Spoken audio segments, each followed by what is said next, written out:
Eh oh, il n'y a plus de s'il te plaît. Qu'est-ce que tu me racontes là? Tu veux te déshydrater? Ben oui, je veux boire pour me déshydrater. Mais tu n'as pas choisi le bon préfixe. Si tu ajoutes dés avant hydraté, ça fait déshydraté. Et ça veut dire que tu vas enlever l'eau alors que toi tu en veux. Oh là là, des préfixes, c'est quoi encore ça? Eh bien parlons-en, nous allons aborder dans cette vidéo les préfixes et les suffixes.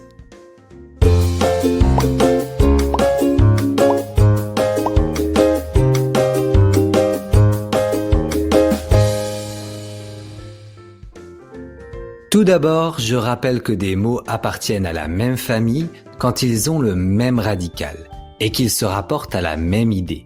Par exemple, jardin, jardiner, jardinage.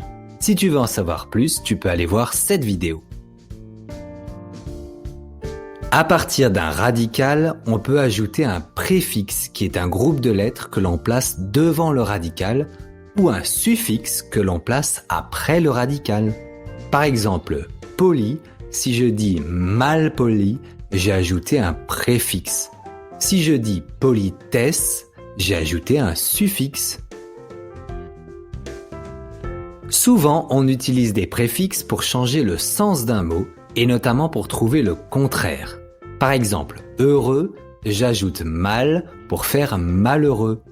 Normal, j'ajoute a pour faire anormal. Hydraté, j'ajoute des pour déshydrater. Hydrater, ça veut dire ajouter de l'eau et déshydrater, ça veut dire enlever l'eau. Pour exprimer la répétition, on utilise les préfixes re ou ré, comme bondir, rebondir, écouter, réécouter. Et il y a encore plein d'autres préfixes possibles. Extra pour extraterrestre, trans pour transversal, ex pour extérieur, poly pour polygone, anti pour antigel, para pour parapluie, pré pour préhistoire, etc.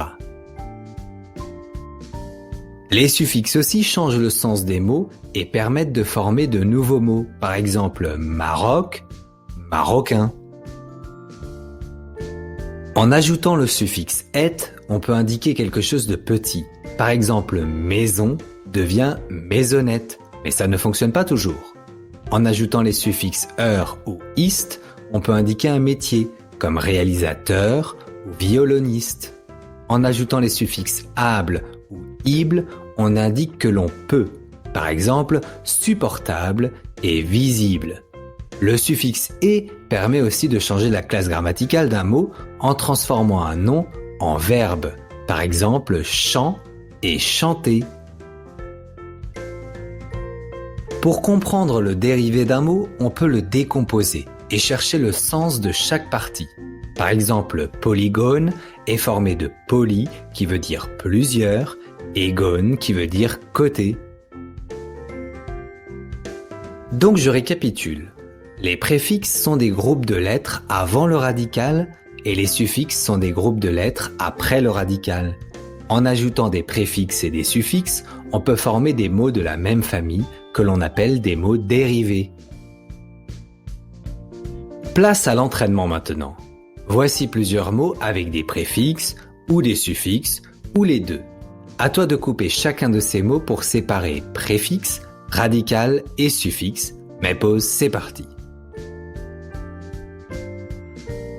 Parfaitement, il y avait parfait et eumant. Malhonnête, il y avait mal et honnête. Anormalement, il y avait a, normal et eumant. Respectueux, il y avait respect et ue. Chronométré, il y avait chrono, mètre et. Enfin, imprécision, il y avait un, précis, ion. Exercice suivant.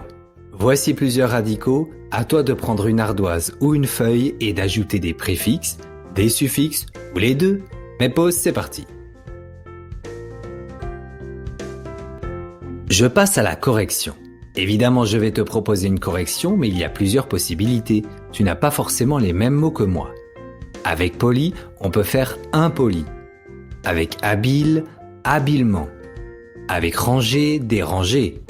Avec correct, incorrect. Avec camion, camionnette. Avec charge, rechargement. Et enfin avec humain, inhumain.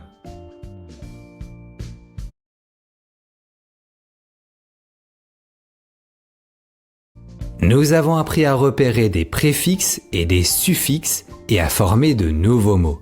Tu peux retrouver la leçon et une fiche d'entraînement sur maîtrelucas.fr sous cette vidéo. À plus!